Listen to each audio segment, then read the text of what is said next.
Hey, I'm Jon Thelen, host of Lindy's Fish Ed Television. You know, I get asked a lot, how do you fish a bottom mounter? How do you know you got your bait right in the right spot? And you know, when you're pulling those spinners, how are you able to put it in the rod holder? How are you able to know it's doing everything it's supposed to do down there? And I want to give you a quick explanation because it's actually really simple.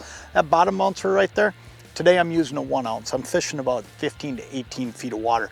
But if I was fishing deeper, I'd probably go to 1.5 ounces. I don't necessarily make that decision though, based on the depth of water I'm fishing, as much as I want to be at a 45-degree angle with my bottom mounter rig. So when I'm setting up and I'm going to put that spinner back there, I want to know that my line's going to be at about a 45-degree angle. So I know that if I'm going to fish that deeper water, I'm probably going to have to go to that 1.5 ounces. But if I'm 20 feet or less and I know I'm going to be going about 1 mile an hour, which is pretty standard spinner speed, I'm going to start with a 1 ounce bottom mounter. Now here's the trick. When I go down, I flip that bail just like I just did, and I find bottom. You can see how it went slack there.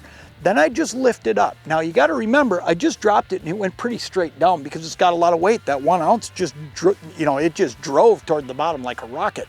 So once I flip that bail once, then I'll do this. I'll just kind of try to lay everything back and make sure it goes slack. If it doesn't go slack, all I'm going to do is flip that bail again, just give out a little line, and you see there, now I've got slack line. Then I'm just going to lift it up about 1 foot. Now, if I'm going to put it in the rod holder, I'm going to put a crank or two on it just because I know that that rod tip's going to go a little bit lower, closer to the water once I set it in there. But the whole key is this. I'm not trying to bounce that bottom mounter along the bottom. That's really a term that people think means you should drag it, but you're not trying to drag it. You want to stay up just above bottom. If this was the bottom, I want to be right here with the bottom of that needle. The idea is if I come across a rock, that needle on that bottom mounter is going to bounce and go right over the top of it, and I'm not going to get snagged up. The whole key is fish just above the bottom, and you know you're going to be in the right spot. Now here's the other thing I do, and I do it consistently all day long. If you watch Fish Ed, you know I do this. I'm constantly grabbing that rod if I don't get a bite, and I'm doing a double check to make sure, because here's what happens. It could be as simple as you could come up 1 foot and all of a sudden you're dragging that bouncer and maybe it's a muddy bottom, whatever it may be, maybe you pick up weeds, it'll screw you up and all of a sudden you won't get bit.